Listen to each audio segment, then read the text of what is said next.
अस्सलाम वालेकुम everyone, my name is Mohammad Numan Alam. Welcome to my YouTube channel. आज हम अपना chapter number 5 discrete probability distribution जो कि हमारा पॉइज़न डिस्ट्रीब्यूशन के ऊपर है वो हम स्टार्ट करने जा रहे हैं। और जो बुक हम फॉलो करेंगे वो probability and statistics for engineer and scientist by Walpole की बुक है। तो आज के लेक्चर नंबर 1 में हम पॉइज़न डिस्ट्रीब्यूशन के कॉन्सेप्ट्स को देखेंगे, उसकी फार्मूलेशन देखेंगे और उससे रिलेटेड कुछ एग्जांपल्स भी यहाँ पर सॉल्व करेंगे। तो सबसे पहले हम इस डेफिनेशन को समझेंगे। The Poisson distribution is the probability distribution that describe the number of events occurring in a fixed interval of time or space given that these events occur independently with a constant rate। अब देखिए इस definition के अंदर मैंने कुछ lines को highlight कर दिया है ताकि इस डेफिनेशन को समझने में आसानी हो। तो आसान वर्डिंग में हम पॉइज़न डिस्ट्रीब्यूशन को ऐसे डिफ़ाइन करते हैं कि किसी भी इवेंट का होना और उस इवेंट का किसी फ़िक्स इंटरवल में अकर होना, ये हमारा पॉइज़न होता है। मैं इस डेफिनेशन को समझाने की कोशिश करता हूँ। वो ये कह रहा है कि नंबर 1, ये एक हमारे पास प्रोबेबिलिटी डिस्ट्रीब्यूशन होता है। अगर आपको याद हो तो हमने प्रोबेबिलिटी डिस्ट्रीब्यूशन डिस्क्रीट के केस में पढ़ा था, ठीक है जी, जिसको हम रिप्रेजेंट किया करते थे the probability capital X is equal to small x, right जी, जो हम इक्वालिटी पर वैल्यूज़ निकाला करते थे। तो नंबर 1 वो ये कह रहा है कि ये हमारे पास एक प्रोबेबिलिटी डिस्ट्रीब्यूशन है that describe the number of events. जो मैंने आपको क्या बताया था कि नंबर ऑफ़ इवेंट्स जो कि अकर हो रहे होंगे किसी फ़िक्स इंटरवल ऑफ टाइम और स्पेस। ज़रूरी नहीं है कि ये टाइम हो, ये स्पेस भी हो सकता है, ये कुछ भी हो सकता है, ठीक है जी। तो सबसे इम्पॉर्टेंट कंडीशन क्या याद रखनी है कि ऐसी प्रोबेबिलिटी डिस्ट्रीब्यूशन जो कि डिस्क्राइब करती है नंबर ऑफ़ इवेंट्स को जो कि अकर करते हैं किसी फ़िक्स इंटरवल के अंदर। बाकी भी इसके 2 पॉइंट्स हैं, लेकिन ये पहले 2 पॉइंट्स बहुत इंपॉर्टेंट है जिसकी वजह से हम अपने पॉइज़न के क्वेश्चंस को पिक कर सकते हैं। अगेन आई रिपीट कि ऐसा प्रोबेबिलिटी डिस्ट्रीब्यूशन जो कि डिस्क्राइब करता है नंबर ऑफ़ इवेंट्स को जो कि किसी फ़िक्स इंटरवल के अंदर होते हैं, given that these events occur independently. ये इवेंट जो भी होंगे ये इंडिपेंडेंट होंगे। इंडिपेंडेंट का मतलब हमने पहले भी पढ़ा था कि पहला इवेंट दूसरे को, यानी पहले की प्रोबेबिलिटी दूसरे को अफेक्ट नहीं करेगी और इनका रेट भी कांस्टेंट होगा, यानी ये कांस्टेंट रेट के साथ होंगे। इसको भी अभी हम आगे डिस्कस कर लेते हैं। The Poisson distribution is characterized by a single parameter usually denoted by lambda. अगर आपको याद हो तो बाइनोमियल डिस्ट्रीब्यूशन जब हमने पढ़ा था तो वहाँ पर हमारे पास सिंगल पैरामीटर नहीं हुआ करता था। अगर आपको याद हो तो बाइनोमियल में हमारे पास एक n हुआ करता था जिसे हम कहते थे फिक्स ट्रायल है हमारे पास, एक प्रोबेबिलिटी ऑफ सक्सेस हुआ करता था, एक प्रोबेबिलिटी ऑफ फेलियर हुआ करता था। तो वहाँ पर हमारे पास 3 पैरामीटर्स थे जो हमने बाइनोमियल में यूज़ किए थे। मगर याद रखना है कि पॉइज़न डिस्ट्रीब्यूशन में एक ही पैरामीटर होगा जिसको हम लैम्डा के साथ रिप्रेजेंट करेंगे। इसको पढ़ने का तरीका भी देख लीजिएगा, LAMBDA, लैम्डा इसको हम पढ़ते हैं। और ये हमें क्या रिप्रेजेंट करता है? This is the very important thing. Lambda आपको बताएगा किसी भी चीज़ का एवरेज रेट। एवरेज रेट का मतलब है ये आपको बताएगा मीन, यानी average rate of across of the events. ये जो हम ऊपर बता रहे थे कि ये जो भी इवेंट होगा इसका एवरेज हमें बताएगा लैम्डा, राइट जी, कि एवरेज रेट ऑफ अकरेंस यानी इसका एवरेज रेट क्या है उस इवेंट का, ये हमारा लैम्डा हुआ करेगा, ठीक है जी। और इसका जो फॉर्मूला है वो आपने याद रखना है, the probability capital X is equal to x, क्योंकि प्रोबेबिलिटी डिस्ट्रीब्यूशन है e to the power minus lambda, lambda to the power x over x का फैक्टोरियल, और x आपका 0 अप टू सो ऑन हो जाएगा। ये डिस्क्रीट नंबर्स हैं।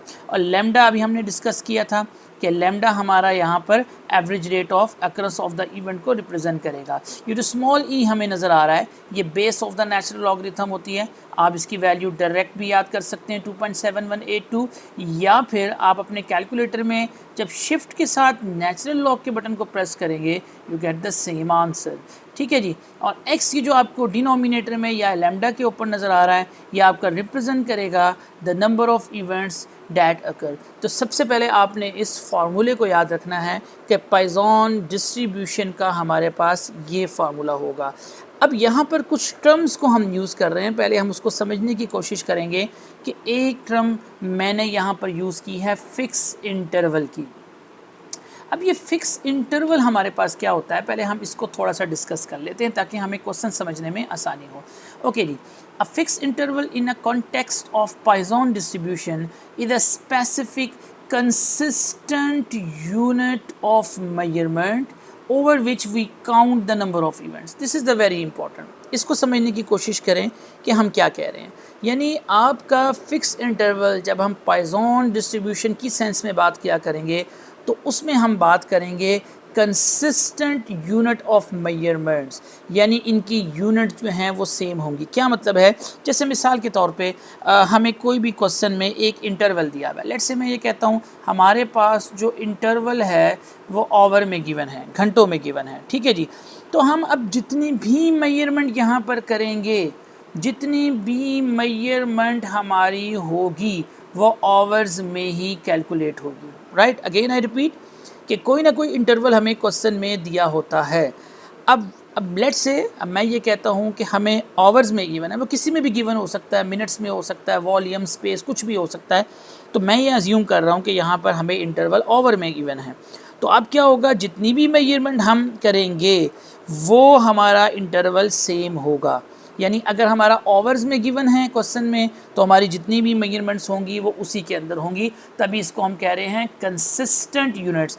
Consistent का मतलब ये होता है कि the interval must be same for each measurement, right जी। हर मेजरमेंट के लिए आपका इंटरवल जो होगा वो सेम होगा। This interval could be time, मैंने आपको बताया था इंटरवल कुछ भी हो सकता है, टाइम में भी गिवन हो सकता है, स्पेस भी दी जा सकती है, वॉल्यूम भी हो सकता है, और any other unit that relevant to the problem at hand, यानी जो भी आपका प्रॉब्लम होगा उससे रिलेटेड कुछ भी आपको इंटरवल दिया जा सकता है, राइट जी। Important thing, the key characteristics of fix interval are that it is constant and well defined.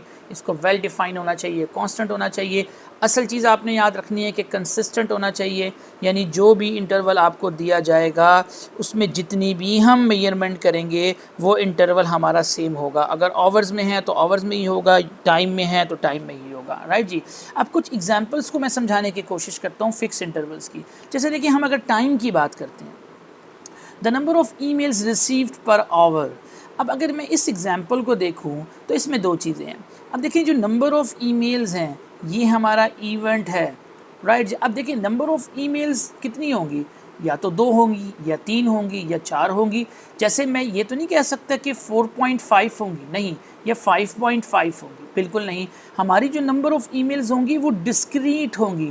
तो यहाँ पर हमारा जो इवेंट अकर्ड हो रहा है वो क्या हो रहा है, नंबर ऑफ़ ईमेल्स, यानी इवेंट हमारा discrete event number of mails है, और इंटरवल हमारा क्या है, आवर है, राइट जी। तो गौर करें, जो मैंने आपको पहले डेफिनेशन बताई थी पॉइसन में कि किसी इवेंट का अकर होना किसी फिक्स्ड इंटरवल के अंदर, तो इस केस में मेरा जो इंटरवल है वो आवर है, राइट जी। अभी हमने ऊपर बताया था ये फिक्स होता है। अच्छा, दूसरी एग्जांपल में अगर मैं देखूंगा, the number of cars passing through a toll booth per minute, right जी। अब आपके पास ये जो कार्स हैं, ये टूल प्लाजे पर जो भी आपके पास नंबर ऑफ़ कार्स पास हो रही हैं पर मिनट। अब इस केस में कार का जो पास होना है, कार का जो पास होना है ये हमारा इवेंट है। तो हमारा जो इवेंट अकर होगा वो किसी न किसी इंटरवल में हमेशा हुआ करेगा। अब इस केस में इंटरवल हमारा क्या होगा जी, मिनट्स हमारा इंटरवल हो जाएगा, जैसे कि ऊपर मैंने यहाँ पर। तो फिक्स इंटरवल हमारा आवर है और मिनट है। लेट्स से हम एक एग्जांपल स्पेस की देखते हैं, द नंबर ऑफ ट्रीज़ पर एकड़ इन अ फॉरेस्ट। अब इस एग्जांपल में देखें तो हमारे पास इस केस में इंटरवल 1 एकड़ है। गौर करें, 1 एकड़ में फॉरेस्ट ट्रीज़, यानी आपके पास 1 एकड़ में क्या है, जंगल है, और वहाँ पर क्या है, नंबर ऑफ़ ट्रीज़ हैं। तो नंबर ऑफ़ ट्रीज़ एक इवेंट होना होता है, ठीक है जी, और किसके अंदर, 1 एकड़ के अंदर। तो इस केस में हमारा जो एकड़ होगा वो हमारा फिक्स इंटरवल होगा। Similarly the number of houses per square mile in a city.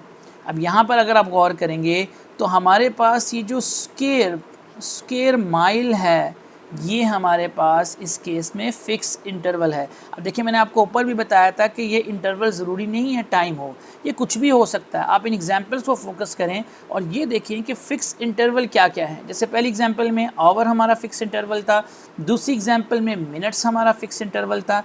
Intervals क्या हैं? जिसके अंदर हमारे इवेंट्स अकर हो रहे हैं। अगर हम गौर करें तो यहाँ स्पेस के अंदर हमारा इवेंट्स इस एकड़ के अंदर अकर हो रहा है, ठीक है, या स्क्वायर माइल के अंदर अकर हो रहा है। सिमिलरली अगर हम इस एग्जांपल में देखें जो वॉल्यूम से रिलेटेड है, द नंबर ऑफ बैक्टीरिया पर मिलीमीटर ऑफ वाटर, तो यहाँ पर देखिए हमारा जो इंटरवल है वो मिलीमीटर की शक्ल में हो रहा है और जो इवेंट अकर हो रहा है नंबर ऑफ बैक्टीरियाज, यानी इवेंट हमेशा उस इंटरवल के अंदर ही अकर हो रहे होते हैं।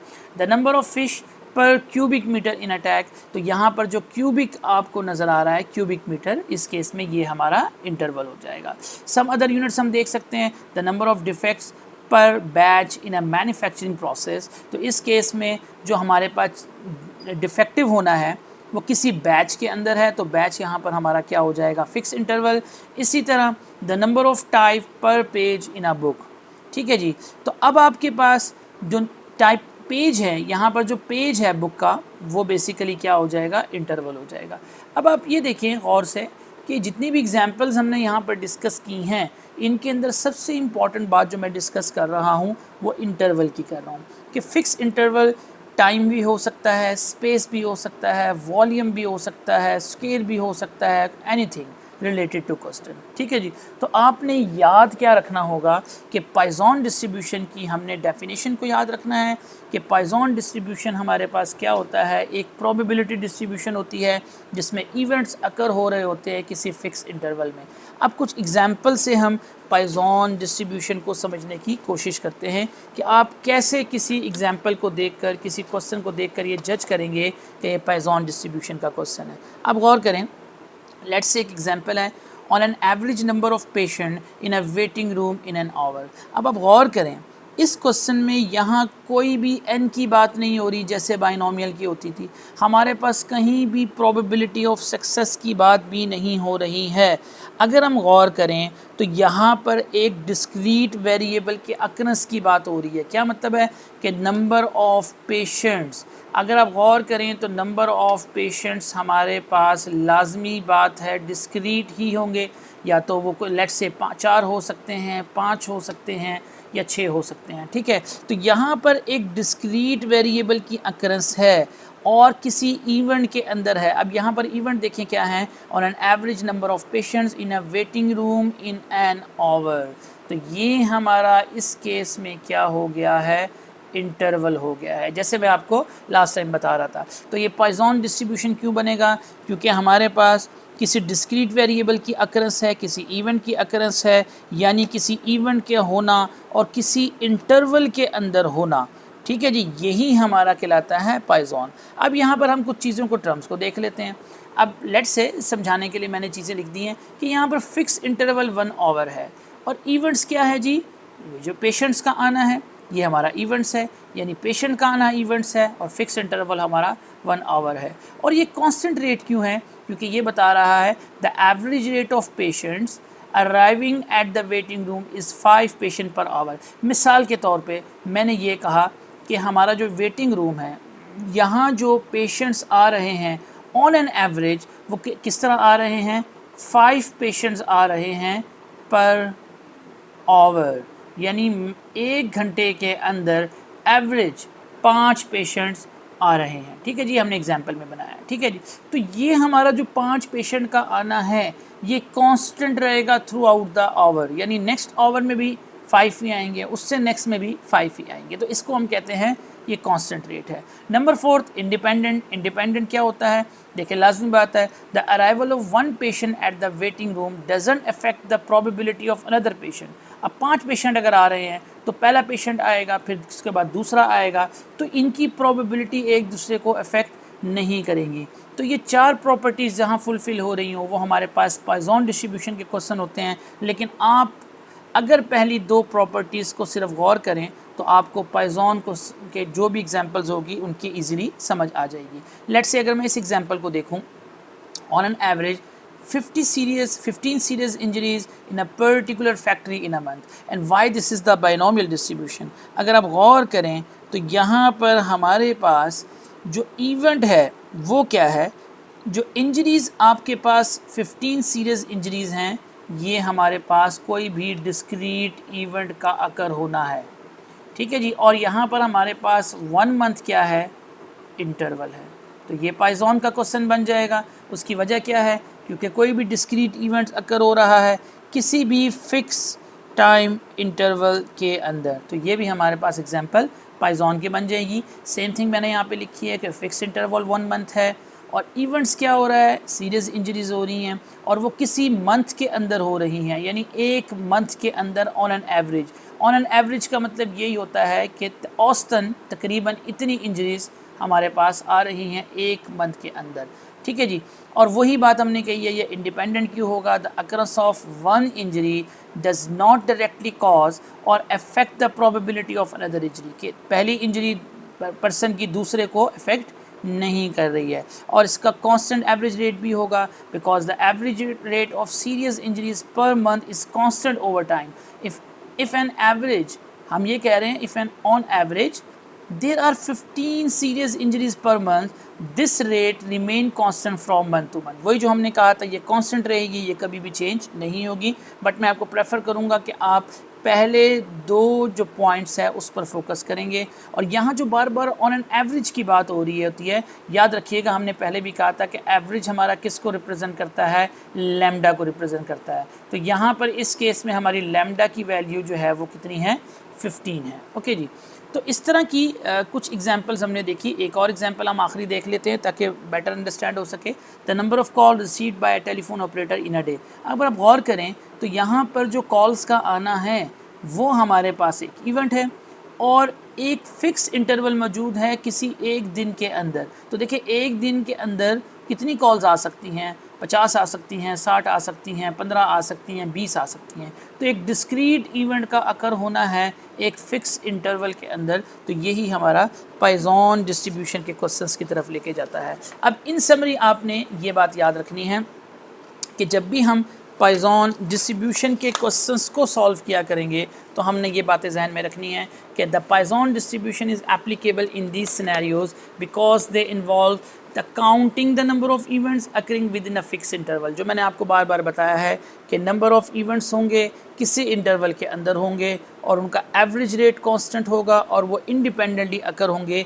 यही 4 पॉइंट्स अगर आपके एग्जिस्ट कर जाते हैं तो वो क्वेश्चन आपका पाइजॉन डिस्ट्रीब्यूशन पे होगा। और जबकि पाइजॉन डिस्ट्रीब्यूशन का फार्मूला हम ये पहले भी डिस्कस कर चुके हैं और जो टर्म्स इसके अंदर इन्वॉल्व हो रही हैं, ई क्या है, लैम्डा क्या है और एक्स क्या है, ठीक है जी।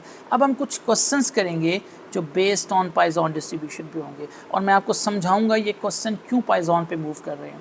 During a laboratory experiment the average number of radio active particles passing through a counter in 1 millisecond is 4। What is the probability that 6 particle enter the counter in a given milliseconds. अब देखिए वो question में क्या बता रहा है, पहले statement को आप पढ़ लें।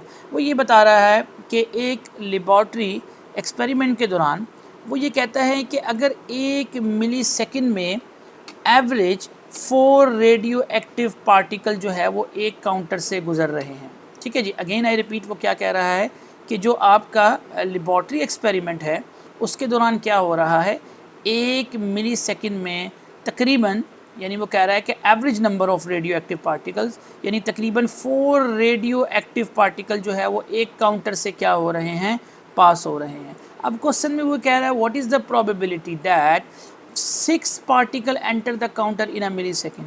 वो कह रहा है कि इस बात की क्या प्रोबेबिलिटी होगी कि 1 मिलीसेकंड में 6 पार्टिकल जो है वो काउंटर से क्या हो, एंटर हो। अब देखिए इसमें सबसे इम्पॉर्टेंट चीज़ क्या है, अगर आप गौर करें तो हम आपके पास यहाँ पर एक फ़िक्स इंटरवल मौजूद है जो कि 1 मिलीसेकंड है और आपके पास 4 पार्टिकल्स क्या हो रहे हैं, काउंटर से एंटर हो रहे हैं। तो अगर मैं आपसे ये कहूँ कि यहाँ पर इवेंट्स क्या है तो आप ये कहेंगे इवेंट जो है वो रेडियो एक्टिव पार्टिकल्स का पास होना है किसी काउंटर से और इंटरवल क्या है, हमारे पास 1 मिलीसेकंड है। तो ये क्वेश्चन हमारा पाइजॉन डिस्ट्रीब्यूशन का हो जाएगा, क्योंकि यहाँ पर हमारे पास जो इंटरवल दिया है, यानी इंटरवल हमारे पास है 1 मिलीसेकंड, ठीक है जी, और हमारे पास जो इवेंट है, इवेंट हमारे पास है कि आपके पास अकरेंस है रेडियो एक्टिव पार्टिकल्स की, राइट जी। तो हम ये कह सकते हैं the occurrence of radio active particles, ठीक है जी। तो ये दो चीज़ें हमारे पास यहाँ पर मौजूद हैं। अब इसलिए हम कह सकते हैं ये पाइजॉन डिस्ट्रीब्यूशन को फॉलो करेगा। अब यहाँ पर हमें एक भी चीज़ देखनी है कि हमने फाइंड क्या करना है, what is the probability that 6 particle enters. तो ये हमारा x हो जाएगा, जो रैंडम वेरिएबल हमने यहाँ पर डिफाइन करना है। ओके जी, तो सबसे पहले आप ये देखें कि हमारा x क्या होगा, कि हमने प्रोबेबिलिटी फाइंड करनी है कि 6 पार्टिकल एंटर हो रहे हैं किसी काउंटर में मिली सेकेंड में। तो हमारा कैपिटल X क्या हो जाएगा, 6 particle enter the counter in a millisecond, यानी x इज इक्वल टू 6, यानी हम प्रोबेबिलिटी फाइंड आउट करेंगे capital X is equal to 6 की। अब लेकिन यहाँ पर पहले हमने देखना है कि average number of radio active particles कितने हैं, 4 है। तो इसका मतलब ये होगा the average number of radio active particle यानी लैम्डा की वैल्यू 4 है। आपने ये बात ज़बानी याद रखनी है कि जब भी क्वेश्चन में आपको एवरेज का कहा जाएगा तो वो आपके पास लैम्डा की वैल्यू होगी, और इस केस में आपका जो लैम्डा है वो कितना है, 4 है। अब हमने क्या फाइंड करना है, we are going to find the probability x is equal to 6। अब हमारा फार्मूला क्या था जी, e to the power minus lambda multiply by lambda to the power x over x factorial. अब यहाँ पर e to the power minus lambda, अब lambda हमारे पास 4 हो गया, और 4 की पावर कितनी हो जाएगी, x। इस केस में x हमारा 6 था, ओवर 6 का फैक्टोरियल। तो एक क्वेश्चन में मैं आपको यहाँ पे कैलकुलेशन इसकी शो कर देता हूँ कि किस तरीके से हमने अपने कैलकुलेटर उसको यूज़ करना है। तो देखें, पहले आप इस फ्रैक्शन को यूज़ कर लें। अब आपके पास ये e कैसे आएगा, so I will use this shift and this natural log. याद रखिएगा, इस LOG को यूज़ नहीं करना, आप इस नेचुरल लॉग को यूज़ करेंगे तो e आ जाएगा और उसकी पावर में -4 होगा, ठीक है जी। Then multiply by 4 to the power 6, so 4 to the power of 6 divided by 6 factorial, so you can write 6, और शिफ्ट के साथ जब आप इस x इन्वर्स को डालेंगे तो यू गेट दिस आंसर। तो देखें आपके पास है 0.1041, ठीक है जी। और अब मैं जब कैलकुलेट करूँगा तो देखिए मेरे पास 0.1041 या 43 अप्रॉक्सीमेट आंसर सेम ही है। तो आई होप आपको ये क्वेश्चन समझ आ जाएगा। मैं अगेन रिपीट करता हूँ कि हमारे क्वेश्चन में सबसे इम्पॉर्टेंट चीज़ क्या है कि किसी फिक्स इंटरवल में किसी इवेंट का अकर होना। तो यहाँ पर हमारा फिक्स इंटरवल 1 मिली सेकेंड था, और जो हमारा इवेंट अकर हो रहा था वो रेडियो एक्टिव पार्टिकल्स का एंटर होना किसी काउंटर के अंदर, वो हमारा इवेंट्स था, और वो 1 मिली सेकेंड के अंदर हो रहा था, ठीक है जी। इसी तरह हम नेक्स्ट एग्जांपल को देखते हैं। वो कहता है 10 is the average number of oil tankers arriving each day at a certain port. The facilities at the port can handle at most 15 tankers per day. What is the probability that on a given day the tankers have to be turned away? देखें, इस question में वो हमें क्या कह रहा है, वो कह रहा है कि एक ख़ास किस्म का पोर्ट है, यानी बंदरगाह है। वो कहता है कि उस बंदरगाह पर औसतन यानी एवरेज 10 टैंकर्स जो हैं वो आते हैं, ठीक है जी। ऑयल टैंकर्स जो हैं वो अराइव होते हैं। अब वो ये कहता है कि जो फैसिलिटीज़ जो प्रोवाइड की गई हैं, यानी जो भी फैसिलिटीज़ बंदरगाह पर मुयस्सर हैं, वो ये कहते हैं कि वो ज़्यादा से ज़्यादा 15 टैंकर्स को हैंडल कर सकती हैं, यानी 15 से 14 को भी कर सकती है, अगर 13 टैंकर आ जाए उनको भी कर सकती हैं, मगर 15 से ज़्यादा को हैंडल नहीं कर सकती हैं। अब वो कहते हैं कि इस बात की क्या प्रोबेबिलिटी है कि दिए गए दिनों में, यानी ऑन अ गिवन डे, किसी भी दिए गए दिन पर कितने टैंकर्स को वापस करना पड़ सकता है। अब यहाँ पर देखें कि ये क्यों पाइजॉन का क्वेश्चन हमारे पास है, क्योंकि यहाँ पर अगर आप गौर करेंगे तो हमारे पास इवेंट्स जो है वो टैंकर्स का अराइव होना है, यानी कोई भी टैंकर्स जो हैं वो अराइव हो रहे हैं, और हमारा इंटरवल क्या है, यानी डे हमारा क्या होगा, यहाँ पर ये 1 डे हमारा इंटरवल होगा। तो आप गौर करें कि टैंकर्स का आना इवेंट है, और लाजमी बात है जितने भी टैंकर्स हैं ये डिस्क्रीट केस में होंगे, और उसने कहा है कि मैक्सिमम 15 आ सकते हैं, तो ये डिस्क्रीट है, यानी कोई भी डिस्क्रीट वेरिएबल्स का अकरेंस हो रही है और किसी इंटरवल यानी डे के अंदर, यानी एक दिन के अंदर वो ये कह रहा है कि मैक्सिमम 15 टैंकर्स आ सकते हैं, ठीक है नहीं, सॉरी 10 टैंकर्स एवरेज आ रहे हैं और मैक्सिमम उसकी कैपेसिटी कितनी है, वो 15 की है। ओके जी, अब इस क्वेश्चंस को हम किस तरह सॉल्व करेंगे? सबसे पहले हमने यहाँ पर अपने एक्स को डिफ़ाइन करना है। अब एक्स आपका क्या हो जाएगा कि एक्स आपका है जो नंबर ऑफ़ टैंकर्स का अराइव होना, ठीक है जी, ये आपका एक्स है कि नंबर ऑफ़ टैंकर्स क्या हो रहे हैं, अराइव हो रहे हैं। अगर मैं आपसे पूछूं कि इसमें लैम्डा की वैल्यू क्या होगी, यानी एवरेज हमारे पास गिवन है जी 10, तो मैंने आपको बताया था जिस क्वेश्चन में भी एवरेज गिवन होती है वो नॉर्मली पॉइजन का क्वेश्चन होता है, और एवरेज आपकी कितनी है जी यहाँ पर, the average number of oil tankers arriving each day is 10, right जी। सो अब थोड़ी सी बात ये समझिएगा, अब उसने कहा है कि what is the probability that on a given day the tanker have to be turn away. अब देखिए हमें ये पता है कि जो इस पोर्ट के ऊपर फैसिलिटीज़ हैं उसमें ज़्यादा से ज़्यादा 15 टैंकर्स पर डे आ सकते हैं, उससे ज़्यादा नहीं आ सकते। अब क्वेश्चन में वो ये पूछ रहा है कि आप प्रोबेबिलिटी निकालें किस चीज़ की, कि किसी भी गिवन डे पर tanker have to be turn away, कि टैंकर्स को टर्न करना पड़ सकता है। ऑब्वियसली वो कब होगा, जब हमारे पास वो ज़्यादा से ज़्यादा उसकी कैपेसिटी ही कितनी है, वो 15 टैंकर्स की है।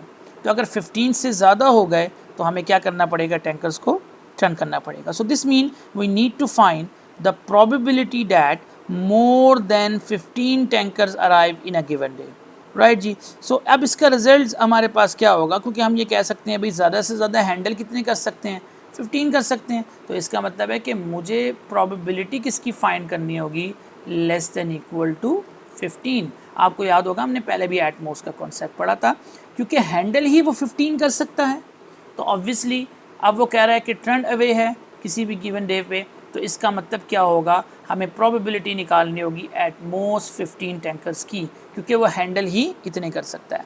अब इसका फार्मूला हमारे पास क्या हो जाएगा, आपको मैंने पहले भी बताया था, बाइनोमियल में जब हमारे पास एक से ज़्यादा वैल्यू होती हैं तो हम समेशन यूज़ करेंगे, x वेरीज फ्रॉम 0 to 15। अब फार्मूला आपका होता है e to the power minus lambda, so e to the power minus 10 multiply by lambda to the power x, जब समेशन होगा तो x को x ही रहने दें, ओवर x का फैक्टोरियल, ठीक है जी। तो यहाँ पर हम अगेन जो है वो अपने कैलकुलेटर को यूज़ करते हैं, और with the help of calculator मैं आपको बताता हूँ कि ये कैलकुलेशन हमारी किस तरह होगी। तो देखिए यहाँ समेशन है, सबसे पहले आप शिफ्ट और ये LOG का बटन प्रेस करेंगे तो समेशन आ जाएगा, और x की वेरिएशन आपकी स्टार्ट हो रही है फ्रॉम 0 to 15, ठीक है जी। अब आप अंदर आ जाएं, इसकी ब्रैकेट के अंदर आप एक फ्रैक्शन डाल लें, तो अब आपको चाहिए e shift natural log to the power of -10 and multiply by 10 to the power x 10, और पावर के लिए ये सिंबल यूज़ करेंगे। अब देखें x डालने के लिए अल्फ़ा, और ये स्मॉल ब्रैकेट आपको नज़र आ रही है, मैं इसको यूज़ करूँगा, ठीक है। अब नीचे आप आ जाएंगे, आपको चाहिए x का फैक्टोरियल, तो आपका हो जाएगा अल्फ़ा एंड x, फैक्टोरियल के लिए शिफ्ट और ये x इन्वर्स को यूज़ करेंगे, तो देखें आपका आंसर यहाँ पे अभी आपको मिल जाएगा 0.9512, 0.9512, राइट जी। तो आप ये देख सकते हैं, मैंने यहाँ पर 0.95 लिखा, आप पूरा आंसर लिख सकते हैं 0.9512। तो देखिए सिंपल क्वेश्चन है, सिर्फ आप ये पिक करें कि एवरेज कितना दिया हुआ है, यानी लैम्डा की वैल्यू कितनी दी हुई है और इंटरवल क्या दिया हुआ है। अब क्वेश्चन में यही था कि एवरेज 10 टैंकर्स आ रहे थे एक डे के अंदर, और मैक्सिमम उसकी कैपेसिटी 15 की थी, 15 से ज़्यादा वो हैंडल नहीं कर सकता था। अब क्योंकि क्वेश्चन में उसने कहा था किसी भी गिवन डे के अंदर कितने टैंकर्स को वापस करना पड़ सकता है, तो ऑब्वियसली हम मैक्सिमम ही 15 टैंकर्स को अफोर्ड कर सकते हैं। So we are going to find at most 15 mean less than equal to 15। So thank you very much for watching this video. Next video के अंदर हम इसकी एक्सरसाइज के कुछ क्वेश्चन मज़ीद सॉल्व करेंगे।